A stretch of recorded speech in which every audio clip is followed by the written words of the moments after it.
Hello friends, this is Shilpa. Welcome to my channel home science hub. आज की class में हम करेंगे टेक्सटाइल के कुछ इंपॉर्टेंट क्वेश्चन। ये आपके जितने भी एग्जाम होते हैं होम साइंस के, चाहे वह बीपीएससी हो, DSSB हो, यूपी का टीजीटी पीजीटी हो या किसी और स्टेट का टीजीटी पीजीटी हो, assistant professor, GIC, UGC NET, इन सभी के लिए यूजफुल रहेंगी। तो देख लेते हैं। क्लास स्टार्ट करने से पहले अगर किसी ने मेरा टेलीग्राम चैनल ज्वाइन नहीं किया है तो आप सर्च कर सकते हैं home science hub by Shilpa Kaushik. आपको मेरा चैनल मिल जाएगा, आप उसको ज्वाइन कर सकते हैं। वहाँ से आपको मेरी क्लास की सारी इन्फॉर्मेशन मिलती रहेगी।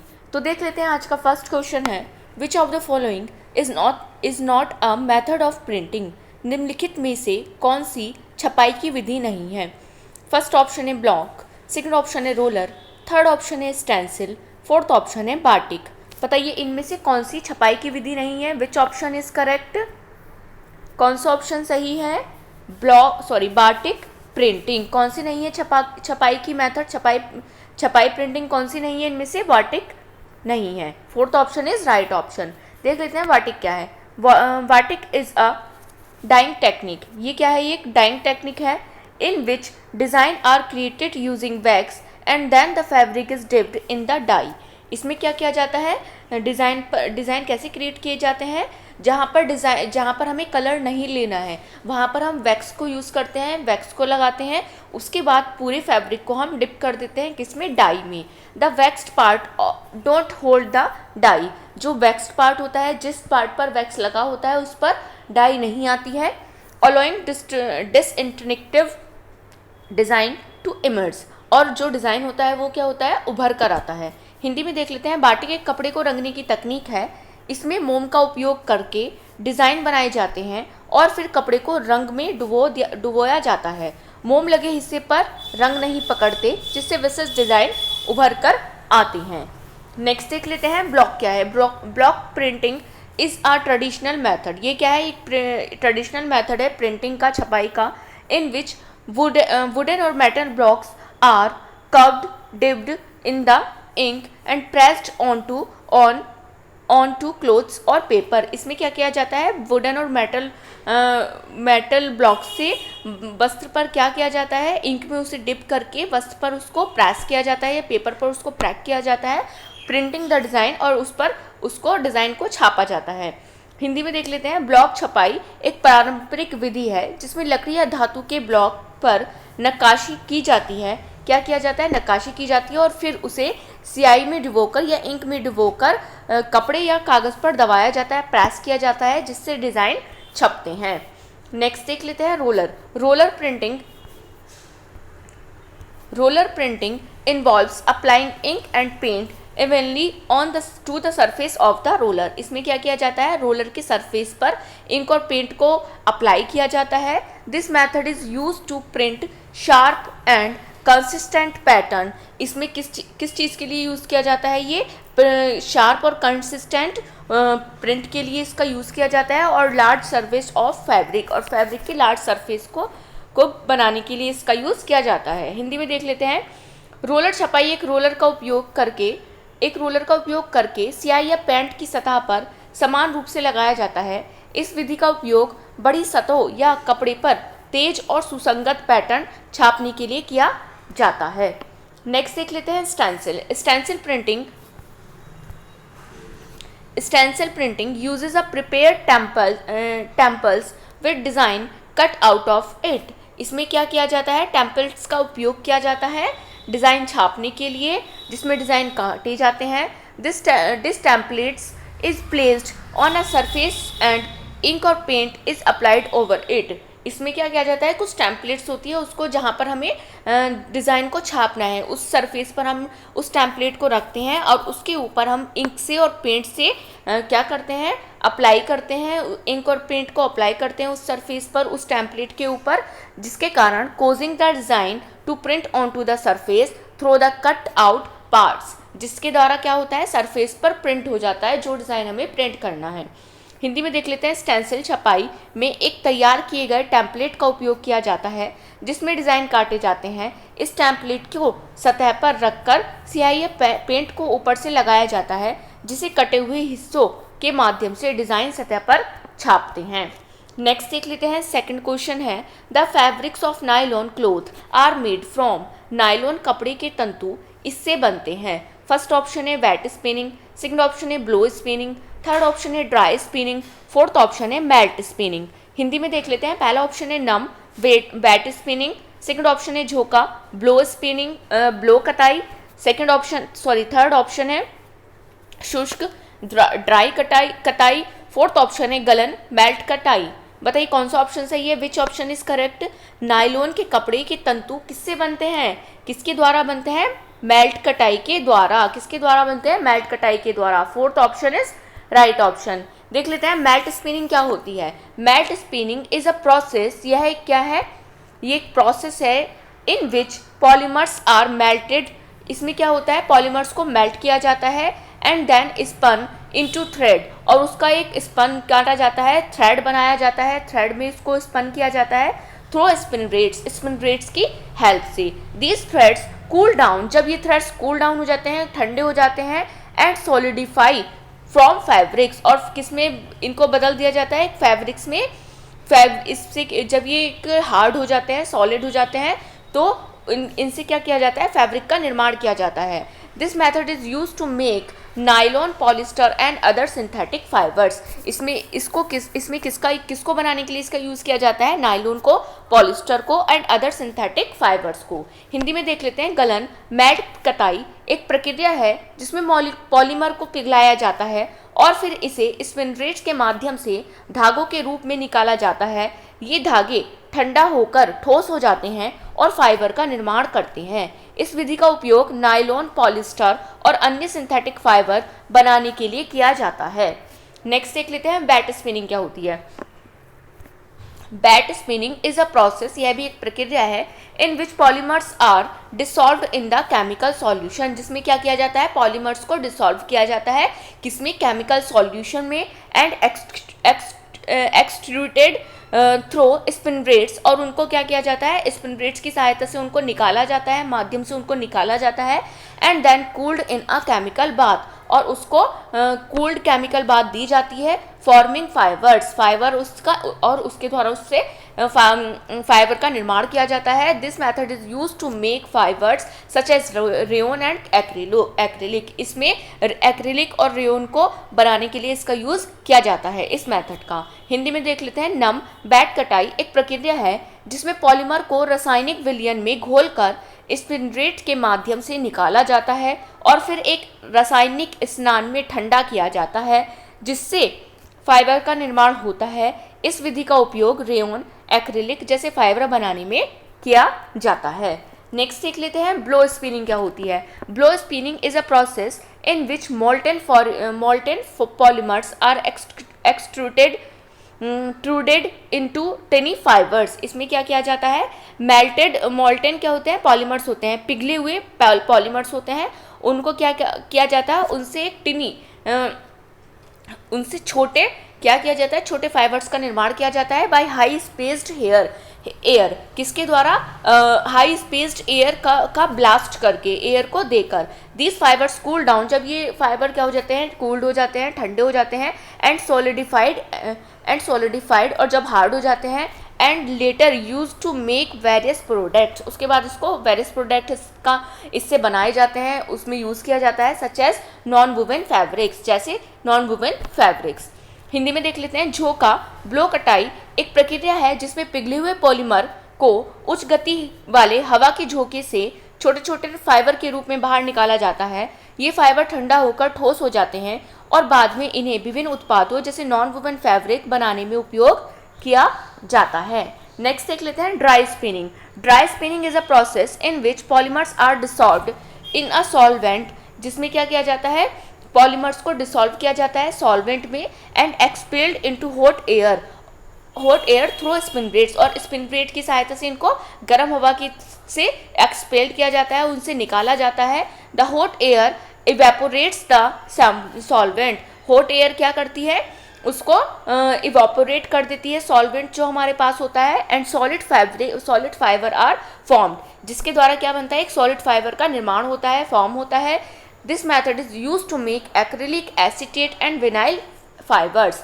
इसका प्रयोग किसको बनाने के लिए किया जाता है? एक्रिलिक एसीटेट और विनाइल फाइबर को बनाने के लिए इसका यूज किया जाता है, विनाइल लॉन फाइबर को बनाने के लिए। हिंदी में देख लेते हैं। शुष्क ड्राई कटाई एक प्रक्रिया है जिसमें पॉलीमर को विलायक में घोलकर स्पिनरेट के माध्यम से गर्म हवा में निकाला जाता है। गर्म हवा से विलायक वाष्पित हो जाते हैं और ठोस फाइबर का निर्माण होता है। इस विधि का उपयोग एक्रिलिक एसीटेट और विनाइलॉन फाइबर बनाने में किया जाता है। नेक्स्ट देख लेते हैं। नेक्स्ट क्वेश्चन है, which of the following is a man made fibre that is non cellulosic? निम्न में से कौन सा मानव निर्मित फाइबर है जो गैर सेल्यूलोजिक है? फर्स्ट ऑप्शन है नायलॉन, सेकंड ऑप्शन है रेयोन, थर्ड ऑप्शन है एसीटेट, फोर्थ ऑप्शन है ट्राई एसीटेट। हिंदी में देख लेते हैं। पहला ऑप्शन है नायलॉन, सेकंड ऑप्शन है रेयोन, थर्ड ऑप्शन है एसीटेट, फोर्थ ऑप्शन है नॉन एसीटेट। बताइए कौन सा ऑप्शन सही है? Which option is correct? कौन सा मानव निर्मित रेशा है जो गैर सेल्यूलोजिक है? कौन सा इनमें से बताइए कौन सा ऑप्शन सही है? Which option is correct? Nylon. कौन सा है? नायलॉन है। First option is right option. Next देख लेते हैं। नेक्स्ट क्वेश्चन है, which of the polymer of hexamethylene diamine and adipic acid called? Hexamethylene diamine और एपिडिक एसिड के पॉलीमर को क्या कहते हैं? फर्स्ट ऑप्शन है डेक्रोन, सेकंड ऑप्शन है नायलॉन, थर्ड ऑप्शन है रेयोन, फोर्थ ऑप्शन है पॉलिस्टर। बताइए क्या कहते हैं? हेक्सामेथाइलिन डायमीन और एडिपिक एसिड के पॉलीमर को क्या कहा जाता है? नायलॉन कहा जाता है। Second option is right option. देख लेते हैं हेक्सामेथाइलिन डायमीन क्या होता है। Hexamethylene diamine is a major chemical compound. ये क्या है? एक प्रमुख केमिकल कंपाउंड है used in the manufacture of nylon, जो नायलॉन के मैन्युफैक्चर में जिसका यूज़ किया जाता है, और पॉलीएमाइड में उसका यूज़ किया जाता है। It is also known as an important processing agent of polymerisation. यह एक इम्पोर्टेंट प्रोसेसिंग एजेंट के रूप में भी जाना जाता है। किसके लिए? पॉलीमराइजेशन के लिए। हिंदी में देख लेते हैं। हेक्सामेथाइलिन डायमीन एक प्रमुख रासायनिक यौगिक है जो नायलॉन या पॉलिस्टर के निर्माण में उपयोग किया जाता है। इसे पॉलीकरण के लिए महत्वपूर्ण प्रसंस्कृत एजेंट के रूप में भी जाना जाता है। नेक्स्ट देख लेते हैं एडिपिक एसिड क्या होता है। Adipic acid is a major carboxylic acid. यह एक प्रमुख कार्बोक्सिलिक एसिड है यूज्ड टू प्रोड्यूस पॉलीमर्स, जिसका प्रयोग पॉलीमर्स को प्रोड्यूस करने के लिए किया जाता है। It plays an important role. यह एक इम्पोर्टेंट रोल को प्ले करता है in the manufacture of nylon and polyester. Nylon और पॉलिस्टर के मैन्युफैक्चर में एक इम्पोर्टेंट रोल प्ले करता है। कौन? Adipic acid. हिंदी में देख लेते हैं। एडिपिक एसिड एक प्रमुख कार्बोक्सिलिक एसिड है जो पॉलीमर उत्पन्न करने के लिए उपयोग किया जाता है। यह नायलॉन और पॉलीमर के निर्माण में महत्वपूर्ण भूमिका निभाता है। नेक्स्ट देख लेते हैं। नेक्स्ट क्वेश्चन है, which of the following is an example of regenerated fibre? इनमें से कौन सा पुनर्निर्मित रेशे का उदाहरण है? फर्स्ट ऑप्शन है लिनिन, सेकंड ऑप्शन है रेयोन, थर्ड ऑप्शन है डेक्रोन, फोर्थ ऑप्शन है नायलॉन। बताइए कौन सा ऑप्शन सही है? Which option is correct? इनमें से कौन सा रीजनरेटेड फाइबर कहलाता है? कौन सा होता है? Rayon. Second option is right option. Next देख लेते हैं। नेक्स्ट क्वेश्चन है, द स्ट्रॉन्गेस्ट फाइबर इज? सबसे अधिक मजबूत रेशा है। फर्स्ट ऑप्शन है नायलॉन, सेकंड ऑप्शन है रेयोन, थर्ड ऑप्शन है फ्लैक्स, फोर्थ ऑप्शन है एक्रिलिक। बताइए इनमें से कौन सा स्ट्रॉन्गेस्ट फाइबर है? कौन सा है? Nylon. First option is right option. Next देख लेते हैं। नेक्स्ट क्वेश्चन है, an important method of manufacturing rayon is? Rayon निर्माण की एक प्रमुख विधि है। फर्स्ट ऑप्शन है विस्कॉस मेथड, सेकंड ऑप्शन है नाइट्रो मेथड, थर्ड ऑप्शन है कुपरा मेथड, फोर्थ ऑप्शन है एसीटेट मेथड। हिंदी में देख लेते हैं क्वेश्चन ऑप्शंस को। पहला ऑप्शन है विस्कोस विधि, सेकंड ऑप्शन है नाइट्रो विधि, थर्ड ऑप्शन है कुपरा विधि, फोर्थ ऑप्शन है एसीटेट विधि। बताइए इनमें से कौन सा रेयोन की मैन्युफैक्चरिंग की इंपॉर्टेंट मेथड है? कौन सा है इनमें से? Viscose method. First option is right option. देख लेते हैं विस्कोस प्रोसेस क्या होता है। Viscose process is a process in which cellulose is spun through the chemical spun. इसमें क्या होता है? ये एक प्रोसेस है जिसमें सेल्यूलोज क्या होता है? केमिकल सॉल्यूशन के थ्रू स्पन किया जाता है, जिसको टू फॉर्म यार्न को बनाने के लिए, which are then use to make rayon and viscose fibre, जिसका बाद में किस में यूज़ किया जाता है, रेयन और विस्कोस फाइबर को बनाने में जिसका यूज़ किया जाता है। हिंदी में देख लेते हैं। विस्कोस विधि एक प्रक्रिया है जिसमें सेल्यूलोज को रासायनिक विलयन के माध्यम से धागे के रूप में बनाया जाता है, जो बाद में रेयन या विस्कोस फाइबर के रूप में उपयोग किया जाता है। नेक्स्ट देख लेते हैं नाइट्रो प्रोसेस क्या होता है। Nitro process is a technique, यह एक तकनीक है इन विच जिसमें cellulose is converted into nitrocellulose, जिसमें क्या किया जाता है, सेल्यूलोज को नाइट्रोसेल्यूलोज में कन्वर्ट किया जाता है, which is then use to make rayon fibre, जिसका बाद में रेयन फाइबर को बनाने में यूज़ किया जाता है। This process uses nitrogen infusion, इस प्रोसेस का यूज़ नाइट्रोजन इन्फ्यूजन में किया जाता है, which improves quality of the fibre, जो फाइबर की क्वालिटी को इम्प्रूव करने के काम आता है।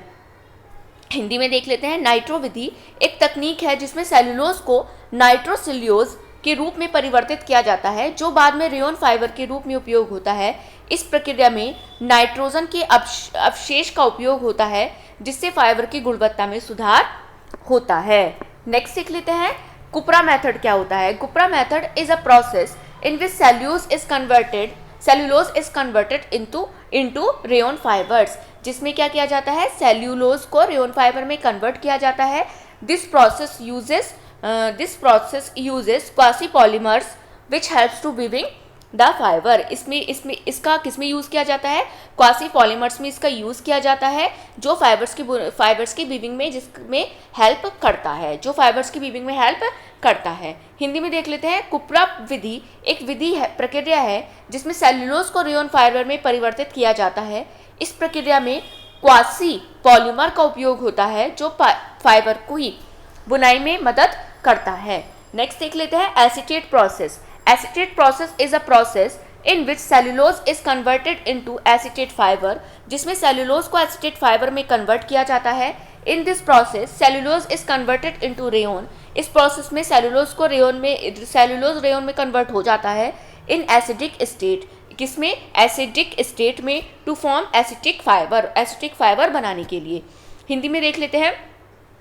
एसिटिक विधि वह प्रक्रिया है जिसमें सेल्यूलोज को एसिटेट फाइबर में परिवर्तित किया जाता है। इस प्रक्रिया में एसिडिक अवस्था में सेल्यूलोज का रेयन में परिवर्तन होता है, जिससे एसिटेट फाइबर बनता है। नेक्स्ट देख लेते हैं what was the name of the first man made synthetic fibre. मानव निर्मित पहले सिंथेटिक फाइबर का क्या नाम था। पहला ऑप्शन है रेयन, सेकंड ऑप्शन है नायलॉन, थर्ड ऑप्शन है पॉलिस्टर, फोर्थ ऑप्शन है लिनन। बताइए first man made synthetic fibre का क्या नाम था, विच ऑप्शन इज करेक्ट। क्या नाम था first man made synthetic fibre का, rayon. First option is right option. Next देख लेते हैं। नेक्स्ट क्वेश्चन है which of the following can finish hundreds of clothes at one time by a single operator. निम्नलिखित में से कौन सा एक एकल परिचालक द्वारा एक बार में सैकड़ों कपड़े समाप्त कर सकता है। फर्स्ट ऑप्शन है क्राउजर जीन्स फिनिशर, सेकंड ऑप्शन है स्टीम डोली, थर्ड ऑप्शन है टनल फिनिशर, फोर्थ ऑप्शन है सक्शन काउंटर टेबल। हिंदी में देख लेते हैं। पहला ऑप्शन है carousel jeans finisher, second option है स्टीम डोली, थर्ड ऑप्शन है टनल फिनिशर, फोर्थ ऑप्शन है चूषण काउंटर मेज। बताइए कौन सा ऑप्शन सही है, विच ऑप्शन इज करेक्ट। एक एकल परिचालक द्वारा एक बार में सैकड़ों कपड़े समाप्त कर सकता है, कौन कर सकता है, tunnel finisher. Third option is right option. Next देख लेते हैं। नेक्स्ट क्वेश्चन है name the fibre which is spread by reaction of dihydric alcohol which dicarboxylic acid. उस फाइबर का नाम बताइए जो डाइहाइड्रिक एल्कोहल की डाइकार्बोक्सिलिक एसिड के साथ प्रतिक्रिया से बनाया जाता है। फर्स्ट ऑप्शन है पॉलिस्टर, सेकंड ऑप्शन है नायलॉन, थर्ड ऑप्शन है रेयन, फोर्थ ऑप्शन है लिनन। बताइए कौन सा ऑप्शन सही है। वह कौन सा फाइबर है जो डाइहाइड्रिक एल्कोहल की डाइकार्बोक्सिलिक एसिड के साथ प्रतिक्रिया के द्वारा बनाया जाता है। Which option is correct, polyester. कौन बनाया जाता है, पॉलिस्टर बनाया जाता है। First option is right option. Next देख लेते हैं। Which of the following is used as raw material for the manufacture of orlon. Orlon के निर्माण के लिए निम्न में से कौन सा कच्चे माल के रूप में प्रयोग किया जाता है? फर्स्ट ऑप्शन है एथिलीन ग्लाइकोल, सेकंड ऑप्शन है एक्रिलोसाइट्राइल, थर्ड ऑप्शन है विनाइल क्लोराइड, फोर्थ ऑप्शन है टेट्राफथैलिक एसिड। बताइए कौन सा ऑप्शन सही है? ऑर्लोन के निर्माण के लिए इनमें से कौन से कच्चे माल के रूप में यूज़ किया जाता है, प्रयोग किया जाता है? किसका? एक्रेलीसाइट्राइल, किसका? एक्रेलीसाइट्राइल का यूज़ किया जाता है किसमें? ऑर्लोन के निर्माण में कच्चे माल के रूप में एक्रिलोसाइट्राइल का यूज़ किया जाता है। Second option is right option. देख लेते हैं एक्रिलोसाइट्राइल क्या होता है। एक्रिलोसाइट्राइल इज अ केमिकल कंपाउंड, एक केमिकल कंपाउंड है used in the manufacture of synthetic fibre, जिसका यूज सिंथेटिक फाइबर के मैन्युफैक्चरिंग में किया जाता है। It helps in producing fibres with high temperature, यह क्या करता है? हाई टेम्परेचर के साथ फाइबर को प्रोड्यूस करता है। एंड केमिकल रेजिस्टेंस, और केमिकल रेजिस्टेंस के साथ। इट्स कॉमन सिंप्लीफिकेशन इज, इसका एक साधारण सिंप्लीफिकेशन है CH2 is equal to CHCN। क्या है? CH2 is equal to CHCN है। हिंदी में देख लेते हैं। एक्रिलोसाइट्राइल एक रासायनिक यौगिक है जो सिंथेटिक फाइबर्स के निर्माण में प्रयोग किया जाता है। यह उच्च तापमान और केमिकल रेजिस्टेंस वाली फाइबर्स का उत्पादन करने में मदद करता है। इसका साधारण सिंप्लीफिकेशन CH2 CHCN है। क्या है? CH2 is equal to CHCN है। नेक्स्ट देख लेते हैं एथिलीन ग्लाइकोल क्या होता है। Ethylene glycol is a chemical compound, यह एक केमिकल कंपाउंड है used in a variety of industries, जिसका यूज़ बहुत सारी वैरायटी ऑफ इंडस्ट्रीज में किया जाता है। Such as the production of water, जैसे प्रोडक्शन ऑफ वाटर के लिए, as a chemical in medicine, और एज अ केमिकल किया जाता है मेडिसन में, and in the supply chain, और सप्लाई चेन में भी किया जाता है। इट्स कॉमन सिंप्लीफिकेशन इज, इसका कॉमन सिंप्लीफिकेशन है HOCH2CH2OH। क्या है? HOCH2CHOH है। हिंदी में देख लेते हैं। एथिलीन ग्लाइकोल एक रासायनिक यौगिक है जो विभिन्न उद्योगों में उपयोग होता है, जैसे कि अंतः जल के उत्पादन में, चिकित्सक में, रासायनिक पदार्थ के रूप में, और आपूर्ति श्रृंखला में। इसका साधारण सिंप्लीफिकेशन HOCH2CH2OH होता है। नेक्स्ट देख लेते हैं vinyl chloride. Vinyl chloride is a chemical compound, यह क्या है? एक केमिकल कंपाउंड है used in the manufacture of plastic and polymers, इसका यूज प्लास्टिक और पॉलीमर्स को मैन्युफैक्चर करने में किया जाता है।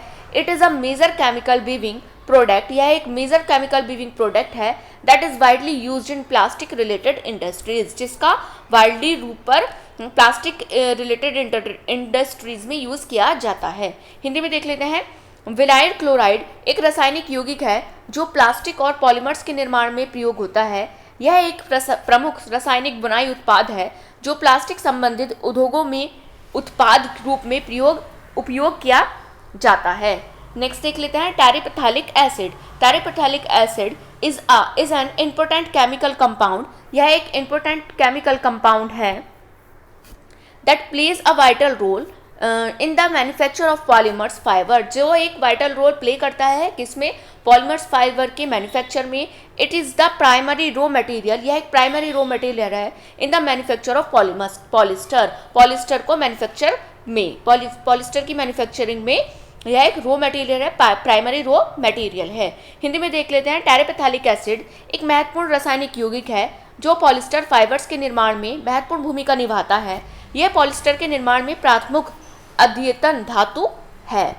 नेक्स्ट देख लेते हैं। नेक्स्ट क्वेश्चन है the fibre used for making clothes Warne bye sportsman is, खिलाड़ियों द्वारा पहने जाने वाले वस्त्रों के लिए काम में आने वाला तंतु है। फर्स्ट ऑप्शन है स्पैंडेक्स, सेकंड ऑप्शन है ग्लेसी, थर्ड ऑप्शन है मेटालिक, फोर्थ ऑप्शन है कार्बोनियस। हिंदी में देख लेते हैं। पहला ऑप्शन है स्पैंडेक्स, सेकंड ऑप्शन है कांच युक्त, थर्ड ऑप्शन है धातु युक्त, फोर्थ ऑप्शन है कार्बन युक्त। बताइए खिलाड़ियों द्वारा, स्पोर्ट्समैन द्वारा पहना जाने वाला वस्त्रों के लिए काम में आने वाला तंतु कौन सा होता है? Which option is correct? Spandex. कौन सा होता है? स्पैंडेक्स होता है। First option is right option. Spandex क्या होता है? स्पैंडेक्स स्पोर्ट्समैन के द्वारा यूज किया जाता है। नेक्स्ट देख लेते हैं। नेचुरल फाइबर इज प्राकृतिक रेशा है। फर्स्ट ऑप्शन है एस्बेस्टस, सेकंड ऑप्शन है नायलॉन, थर्ड ऑप्शन है ऑर्लोन, फोर्थ ऑप्शन है नन ऑफ दीज, इनमें से कोई नहीं। बताइए इनमें से कौन सा प्राकृतिक रेशा है? एस्बेस्टस। कौन सा है? एस्बेस्टस एक नेचुरल फाइबर है। First option is right option. Next देख लेते हैं, नेक्स्ट क्वेश्चन है polyester fibre is soluble in. Polyester रेशे घुलनशील होते हैं। फर्स्ट ऑप्शन है इन हाइड्रोक्लोरिक एसिड, सेकंड ऑप्शन है इन डाइमेथाइल फॉर्मेल्डिहाइड, थर्ड ऑप्शन है इन सल्फ्यूरिक एसिड, फोर्थ ऑप्शन है इन मेटाकार्सोल क्रेसोल। हिंदी में देख लेते हैं, हाइड्रोक्लोरिक एसिड में, सेकंड ऑप्शन है डाइमेथाइल फॉर्मेल्डिहाइड में, थर्ड ऑप्शन है सल्फ्यूरिक एसिड में, फोर्थ ऑप्शन है मेटाक्रेसोल में। बताइए पॉलिस्टर रेशे घुलनशील होते हैं, किसमें घुलनशील होते हैं? मेटाक्रेसोल में। मेटाक्रेसोल में पॉलिस्टर फाइबर सॉल्युबल होते हैं। Fourth option is right option. Next देख लेते हैं, नेक्स्ट क्वेश्चन है in the fibre which is not affected by fire acid is. रेशा जो अग्नि से प्रभावित नहीं होता, अम्ल का असर नहीं होता, वह है। फर्स्ट ऑप्शन है ग्लास, सेकंड ऑप्शन है गोल्ड, थर्ड ऑप्शन है स्पैंडेक्स, फोर्थ ऑप्शन है डेक्रोन। हिंदी में देख लेते हैं, पहला ऑप्शन है शीशा, सेकंड ऑप्शन है सोना, थर्ड ऑप्शन है स्पैंडेक्स, फोर्थ ऑप्शन है डेक्रोन। बताइए कौन सा ऑप्शन सही है? Which option is correct? वह कौन सा रेशा है जो अग्नि से फायर से प्रभावित नहीं होता, उसका कोई प्रभाव नहीं पड़ता और इस पर एसिड का भी कोई असर नहीं पड़ता है? उस रेशे को क्या कहते हैं? स्पैंडेक्स कहा जाता है। Third option is right option. Next देख लेते हैं, नेक्स्ट क्वेश्चन है the viscosity of the solution used to make viscose can be tested by dissolving in it. Hindi में देख लेते हैं क्वेश्चन को, विस्कोस बनाने वाले घोल का चिपचिपापन, विस्कोस बनाने वाले, यहाँ घोल आएगा, घोल का चिपचिपापन उसे इसमें घोलकर परखा जा सकता है। फर्स्ट ऑप्शन है in 40% acetic acid, second option है in dilute sulphuric acid, third option है in liquid carbon disulphide, fourth option है इन 80% एसिटिक एसिड। हिंदी में देख लेते हैं, पहला ऑप्शन है 40% एसिटिक एसिड में, थर्ड ऑप्शन है तनु सल्फ्यूरिक एसिड में, थर्ड ऑप्शन है तरल कार्बन डाइऑक्सल्फाइड में, फोर्थ ऑप्शन है 80% एसिटिक एसिड में। बताइए कौन सा ऑप्शन सही है? Which option is correct? Viscose बनाने वाले घोल का चिपचिपापन उसे इसमें घोलकर परखा जा सकता है। किसमें घोलकर परखा जा सकता है? 40% एसिटिक एसिड में, इन 40% acetic acid. First option is right option. Next देख लेते हैं, nitrocellulose rayon is manufactured by. Nitrocellulose rayon के निर्माण करता है। फर्स्ट ऑप्शन है बेवर क्रोस, सेकंड ऑप्शन है मिडल, थर्ड ऑप्शन है प्रोफेसर जॉर्ज एडमर्स, फोर्थ ऑप्शन है एरिस्ट स्पेसिस। बताइए नाइट्रोसेल्यूलोज निर्माण का मैन्युफैक्चर किसके द्वारा हुआ था? किसके द्वारा उसकी निर्माण हुआ था? निर्माणकर्ता कौन है उसके? नाइट्रोसेल्यूलोज रेयोन के कौन है? Professor George Audemars. कौन है? Professor George Audemars nitrocellulose rayon के निर्माणकर्ता कहलाते हैं। Third option is right option. Next देख लेते हैं, नेक्स्ट क्वेश्चन है which of the following is a fire resistance clothing. निम्नलिखित में से कौन सा अग्नि प्रतिरोधी वस्त्र है? फर्स्ट ऑप्शन है लाइसिल, सेकंड ऑप्शन है स्पैंडेक्स, थर्ड ऑप्शन है नोमैक्स, फोर्थ ऑप्शन है नन ऑफ द अबव। उपरोक्त में से कोई नहीं। बताइए अग्नि प्रतिरोधी वस्त्र कौन सा है इसमें से? फायर रेसिस्टेंस कौन सा वस्त्र होता है इनमें से? कौन सा है? Spandex. Second option is right option. Next देख लेते हैं, नेक्स्ट क्वेश्चन है which of the following textile fibres has the lowest specific gravity. निम्नलिखित टेक्सटाइल तंतुओं में से सबसे कम विशिष्ट गुरुत्व किसका है? फर्स्ट ऑप्शन है कॉटन, सेकंड ऑप्शन है मैडा एक्रिलिक, थर्ड ऑप्शन है वूल, फोर्थ ऑप्शन है ओलेफिन। हिंदी में देख लेते हैं, पहला ऑप्शन है सूती, सेकंड ऑप्शन है मेडा एक्रिलिक, थर्ड ऑप्शन है ऊनी, फोर्थ ऑप्शन है ओलेफिन। बताइए कौन सा ऑप्शन सही है? Which option is correct? निम्नलिखित टेक्सटाइल तंतुओं में से सबसे कम विशिष्ट गुरुत्व किसका है? किसका होता है? निम्नलिखित टेक्सटाइल तंतुओं में से सबसे कम गुरुत्व किसका होता है? किसका है? ओलेफिन का। Fourth option is right option. Next देख लेते हैं, नेक्स्ट क्वेश्चन है which of the following fibre is not hydrophilic. निम्नलिखित में से कौन सा तंतु हाइड्रोफिलिक नहीं है? फर्स्ट ऑप्शन है वूल, सेकंड ऑप्शन है एसीटेट, थर्ड ऑप्शन है रेयोन, फोर्थ ऑप्शन है कॉटन। हिंदी में देख लेते हैं, पहला ऑप्शन है ऊन, सेकंड ऑप्शन है एसीटेट, थर्ड ऑप्शन है रेयोन, फोर्थ ऑप्शन है सूती। बताइए हाइड्रोफिलिक तंतु कौन सा होता है इनमें से? विच ऑप्शन इज करेक्ट? एसीटेट।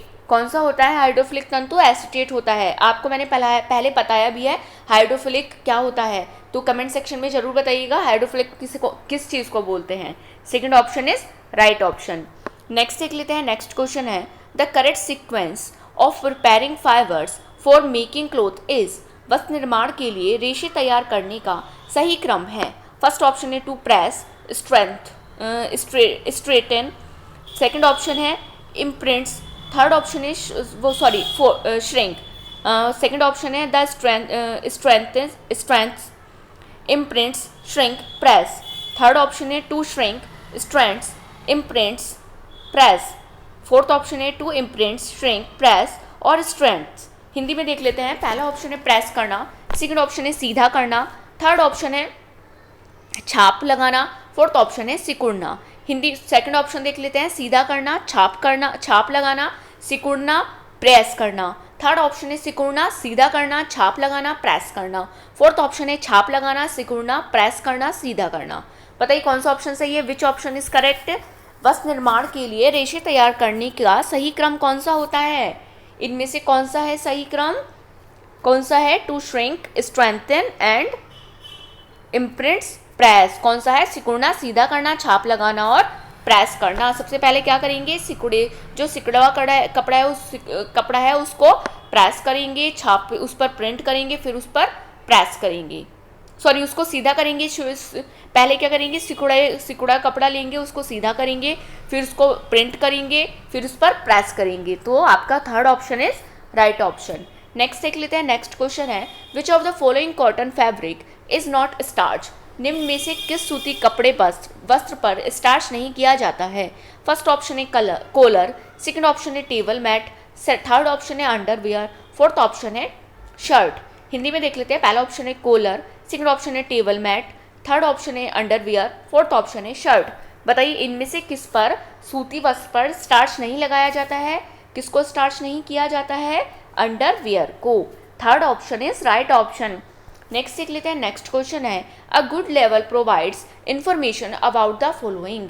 एक अच्छा लेवल निम्नलिखित में से संबंधित जानकारियां प्रदान करता है। फर्स्ट ऑप्शन है fibre content in the fabric, second option है type of finish, third option है method of cleaning and washing, fourth option है ऑल ऑफ द अबव।